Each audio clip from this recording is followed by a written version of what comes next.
Halo sobat, bagaimana kabarnya hari ini? Semoga kalian semua sehat selalu ya. Kali ini kita akan membahas film bergenre action. Seseru apakah film ini? Tanpa berlama-lama langsung saja siapkan apa? Tentu saja siapkan posisi Kopai dan Utbray kalian dan welcome to Sobat Udut.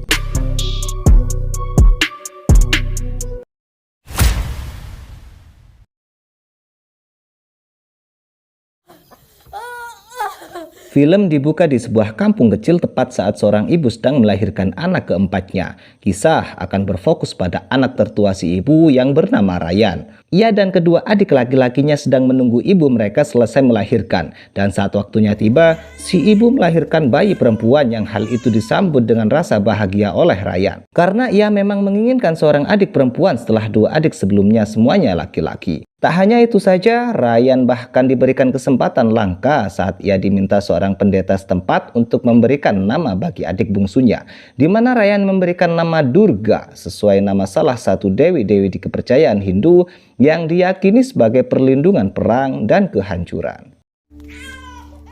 నీ తండ్రి తంగచారు రాయా తంగచి బాబా Durga, Durga, Durga.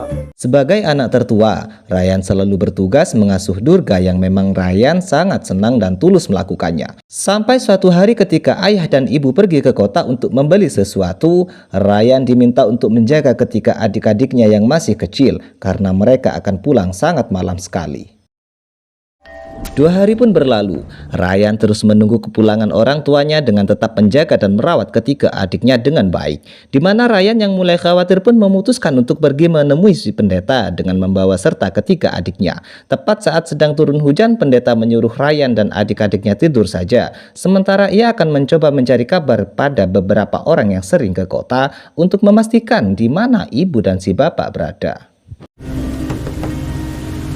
என்னன்னு தெரியல. Ketika sudah pagi, Ryan tak sengaja terbangun setelah mendengar suara si pendeta yang sedang ngobrol dengan seseorang di luar. Yang ternyata si pendeta berniat menjual Durga, adik bungsunya Ryan, seharga kalau dirupiahkan sekitar 1,5 juta rupiah kepada seseorang yang sedang membutuhkan bayi perempuan. Entah kemana orang tua mereka, apakah masih hidup atau tidak, entahlah. Yang pasti Ryan akan selalu melindungi adik-adik kecilnya. Sehingga ketika si pendeta berniat membawa Durga, Ryan dengan insting seorang kakak pun langsung mengambil sebilah parang dan menghantamnya hingga si pendeta pun meninggal dunia. Kurang. Boleh kurang. Mana? Pusari. Betul. Setelah itu, Ryan pun berniat membawa adik-adiknya pergi ke kota. Ia dengan otak cerdasnya pun meletakkan beberapa ranting pohon besar di tengah jalan untuk membuat sebuah truk berhenti, agar bisa naik secara diam-diam dan pergi dari kampung sialan ini.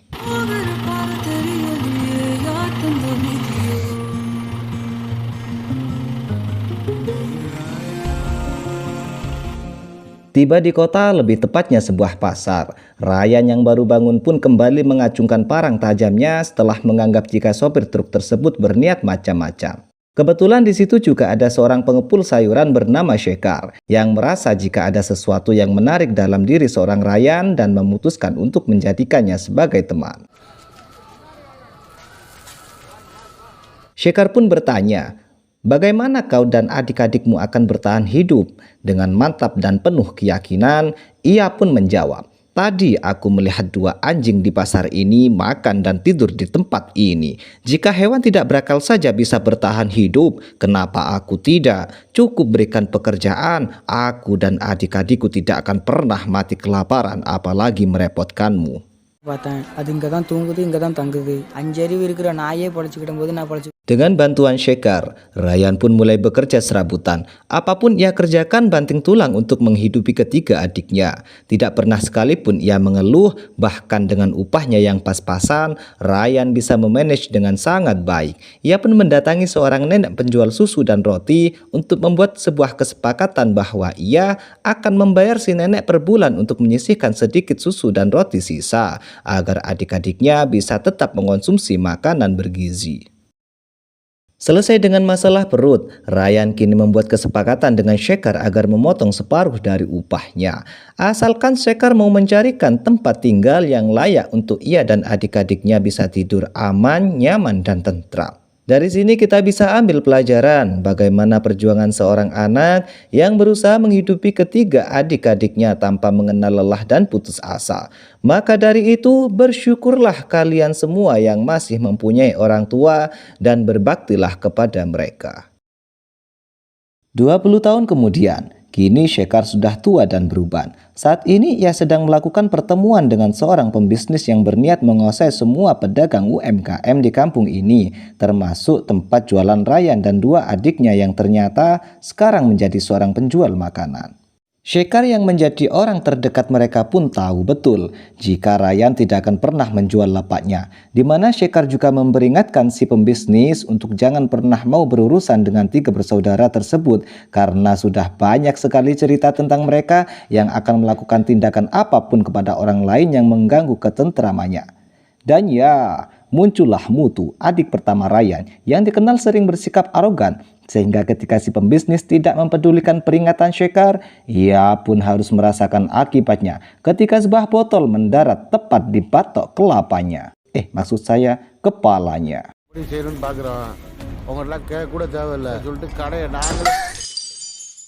Dan inilah dia jagoan kita, Ryan. Sekarang menjadi seorang mas-mas penjual nasi goreng dengan kumis tebal, rambut pendek, dan postur tubuh kecilnya.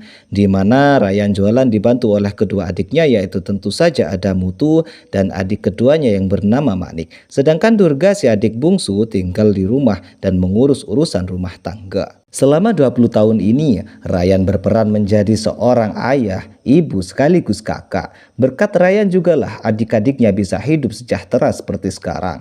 Contohnya seperti si Manik, adik keduanya yang saat ini berstatus mahasiswa di salah satu kampus. Meski sesekali ia terlibat perkelahian dengan musuh saingannya. Tiba di rumah, kita akan diperlihatkan sosok Durga yang saat ini sudah dewasa. Ia bertugas menjaga rumah dan bersih-bersih termasuk menyiapkan makanan untuk mereka bisa makan bersama. Durga, sorry நான் current bill காலையிலே கட்டு வந்துட்டேன். மீன் வாங்கின காசு போக மிச்சம் நான் வீட்ல சாப்பாடு பண்ணி வச்சிருந்தேன்ல. எடுத்துட்டு வந்த சாப்பாடு, நீ எடுத்துட்டு வந்த சாப்பாடு. Keesokan paginya, Ryan kedatangan Shekhar yang ingin memberitahu tentang si Mutu yang lagi-lagi membuat masalah, yaitu menggetok kepala seseorang kemarin siang. Yang karena wilayah ini adalah wilayah kekuasaan kelompok gangster yang dipimpin oleh seorang bos bernama Durai. Shekhar pun menyarankan agar Ryan datang menemuinya untuk sekedar mengklarifikasi terkait apa yang sudah dilakukan oleh si Mutu. Dan inilah dia sosok Durai, bos gangster penguasa kota ini yang kebetulan sedang melakukan pertemuan dengan seseorang bernama Setu yang merupakan bos gangster dari kelompok lain. Diketahui bahwa dulunya kota ini dikuasai oleh ayahnya Setu. Namun Durai berhasil membunuh ayahnya Setu dan merebut semua bisnis termasuk kekuasaannya di tempat ini. Saat ayahnya dibunuh, Setu kebetulan sedang berbisnis di luar negeri. Sehingga ketika sudah pulang, Setu langsung merekrut kembali mantan pasukan ayahnya, membuat kelompok baru yang lebih kuat dan menjalankan berbagai bisnis ilegal. Dan tak segan-segan menghabisi siapapun yang menghalangi tujuannya. Sekarang Setu ingin mengambil kembali apa yang sudah direbut oleh Durai, yaitu kota ini termasuk semua bisnis yang ada di dalamnya. Meski keduanya punya perjanjian damai untuk tidak terjadi pertumpahan darah lagi, tetapi dendam tetaplah dendam. Nyawa harus dibayar dengan nyawa. Setu hanya ingin memperingatkan Durai bahwa jika waktunya sudah tepat, ia akan mengambil kembali apa yang harus menjadi miliknya. Nah, அவங்களோட நக்கலை பேசுகிறான் விடக்கூடாது. Tak lama setelah Setu pergi, muncullah Ryan dan Shekhar yang ingin meminta maaf atas keributan yang ditimbulkan oleh Mutu adiknya. Sebenarnya Durai tidak mempermasalahkan hal tersebut, tapi untuk urusan dengan si korban alias pembisnis yang diketok kepalanya, Durai tidak bisa membantu dan mempersilahkan Ryan untuk menyelesaikan masalahnya sendiri. Hey, என்ன முறையிற? அவனாண்டெல்லாம் வச்சுக்காத போ. சரிண்ணா. Sekembalinya dari kediaman Durai, Ryan langsung mendapat kabar buruk dari Durga terkait Mutu yang digiring ke kantor polisi atas laporan dari si korban, di mana Ryan dengan cepat pergi ke sana untuk mencegah adiknya di penjara karena Mutu sering membuat keonaran. Kali ini petugas tidak bisa membantu Ryan. Satu-satunya cara agar Mutu tidak dipenjara hanyalah menemui si korban dan membujuknya agar mencabut laporannya. Tak buang waktu lama, Ryan langsung menemui si korban alias pembisnis yang sedang dirawat di puskesmas terdekat. Dengan raut wajah polos dan bahasa yang lembut nan sopan, Ryan mencoba meminta si pembisnis agar mencabut laporannya. Namun apa jawaban si pembisnis? நல்லா கேட்டுக்க, என் சொத்து மொத்தம் அழிஞ்சா கூட பரவாயில்லையா, உன் தம்பி காலம் பூரா உள்ள இருக்கிற மாதிரி நான் பாத்துக்கிறேன் மட்டும் பாரு. Ya, ia tidak akan pernah mencabut laporannya dan justru mengancam akan membuat Mutu membusuk di penjara, sehingga Ryan langsung menunjukkan sosok aslinya yang tidak akan pernah bisa ditolak oleh siapapun. Beberapa menit kemudian, si pembisnis langsung mencabut laporannya dan Ryan berhasil membawa Mutu kembali pulang meski sempat kesal, karena ini bukanlah kali pertama Mutu membuat masalah seperti ini. ராயா ராயா ஓ என்ன சொன்ன டப்புன்னு கேஸை வாபஸ் வாங்கிட்டான் கெஞ்சி கேட்டேன் சார். கெஞ்சி கேட்டேன் சரி இட்டுன்னு போ. Malamnya bukannya ia bertobat menyesali perbuatannya, Mutu malah pergi ke warung Mbok Karo untuk minum-minum. Di antara semua adik-adik Ryan, hanya Mutulah yang paling beban. Belum punya pekerjaan, menolak bersekolah, tidak punya ijazah, tidak jelas masa depannya. Apalah si Mutu ini. Namun meski begitu, ia punya seorang kekasih bernama Mega yang ayahnya tentu tidak pernah setuju anaknya berpacaran dengan seorang pengangguran seperti si Mutu ini. Tetapi karena Mega sudah kepalang jatuh cinta, ia tetap mempertahankan hubungan tersebut. Scene berpindah ke adik kedua Ryan yaitu Manik yang sengaja dibiayai kuliah agar punya masa depan cerah. Ternyata tak jauh beda dengan Mutu. Manik juga sering terlibat masalah di kampus tatkala ia mulai mencalonkan diri sebagai ketua BEM atau Presma alias Presiden Mahasiswa. Alih-alih fokus belajar, akhir-akhir ini Manik justru malah lebih sibuk melakukan kampanye dan tidak jarang terlibat keributan dengan calon kandidat lain yang merupakan anak orang kaya, yang sempat melibatkan polisi untuk mengancam Manik agar mundur dari pencalonannya.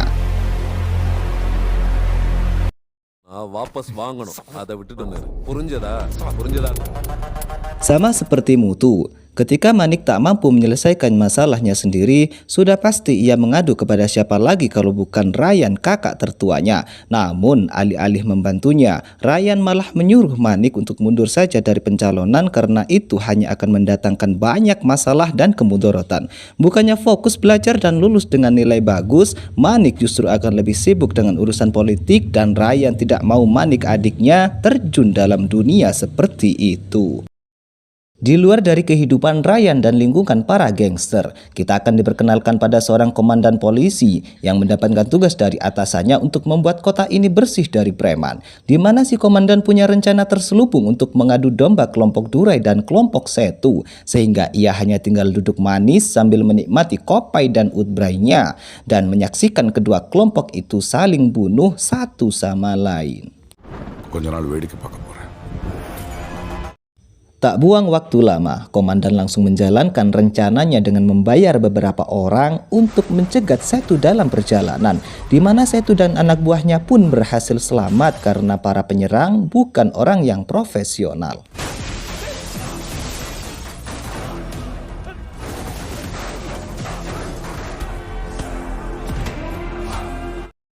Setelah selesai, para preman ini pun meminta bayaran kepada si komandan. Akan tetapi si komandan yang harusnya melindungi warga sipil pun malah menembak mereka semua. Ia mengaku terpaksa melakukan itu demi untuk melenyapkan saksi mata sekaligus menjaga kerahasiaan misinya. Agak mirip sih dengan polisi Konoha kayaknya. इसके बारे में बात नहीं करने का.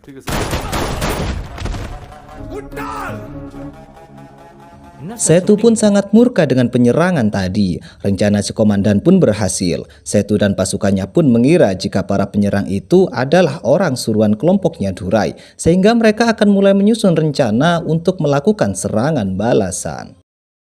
Kembali ke Ryan yang sedang melakukan pertemuan dengan keluarga dari calon suaminya Durga. Mereka sepakat untuk menikahkan keduanya. Namun ada satu hal yang perlu diselesaikan, yaitu terkait acara pernikahan yang ingin diselenggarakan secara meriah. Karena diketahui jika keluarga mempelai pria adalah keluarga dari kalangan terpandang. Bahkan calon suaminya Durga sendiri adalah pegawai pemerintahan. Sesuai adat dan kebiasaan di sana, seluruh biaya pernikahan harus ditanggung oleh keluarga dari pihak perempuan. Yang alhasil, Ryan harus mengumpulkan uang yang cukup untuk menggelar pesta pernikahan tersebut. Tidak hanya Ryan yang harus memutar otak, Mutu juga ikut pusing harus mencari uang kemana sedangkan ia sendiri belum punya pekerjaan. Terlebih lagi ketika calon mertuanya alias ayahnya Mega terus mendesak dan menghina Mutu yang dinilai sebagai pengangguran tak berguna. Sehingga bukannya ikhtiar cari uang, Mutu malah nongkrong di warung langganannya untuk minum-minum sebagai solusinya. Tiba-tiba Mega datang memarahi Mutu atas perlakuan kasarnya kepada sang ayah tadi siang, sampai-sampai Mega menampar Mutu di depan semua orang. Kebetulan ada anak nongkrong di sana ketawa ketiwi tepat saat Mutu baru saja ditampar. Sehingga ketika dalam pengaruh alkohol, Mutu menjadi kehilangan akal sehatnya dan menuduh mereka semua sedang menertawakannya. Dan apa yang terjadi? Ya, terjadi keributan antara Mutu dan anak buah Durai, di mana pihak lain juga ikut nimbrung dalam keributan tersebut yang ternyata itu adalah orang-orang dari kelompoknya si Setu yang tadinya berniat membalas dendam. Sehingga Mutu jelas berada di tempat dan waktu yang salah dan harus ikut terlibat dalam konflik serius ini.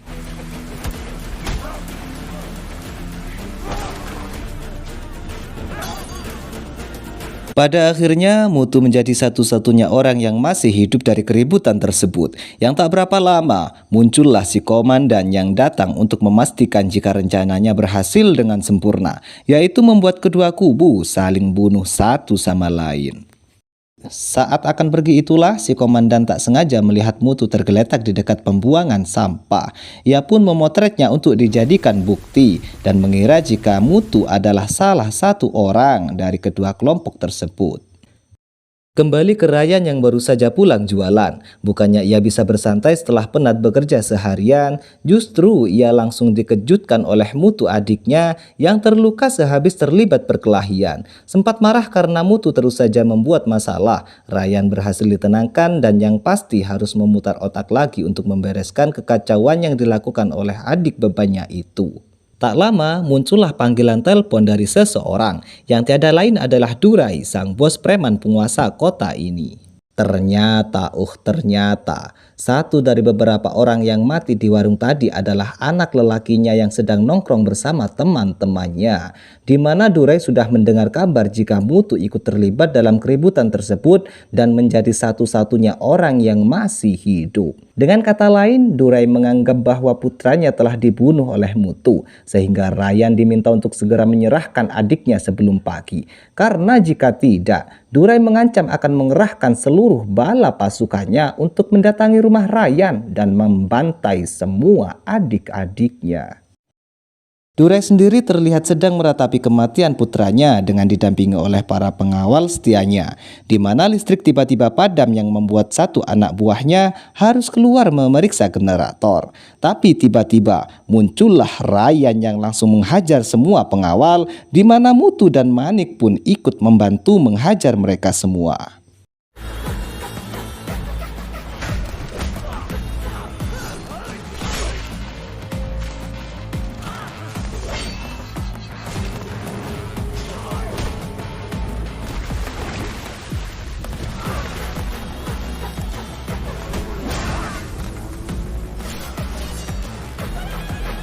Dan tersisa Durai yang masih hidup dengan raut wajah penuh ketakutan. Ia baru sadar jika dirinya sudah melakukan kesalahan besar ketika telah membuang banyak waktu dengan membiarkan Ryan mendatanginya duluan, sehingga sekarang semuanya sudah terlambat. Ryan pun takkan pernah membiarkan Durai hidup. Dan itulah alur cerita film Ryan. Untuk cerita selanjutnya, kita lanjut ke part 2. Mohon maaf apabila ada kesalahan, kami dari tim Sobat Udut mengucapkan terima kasih.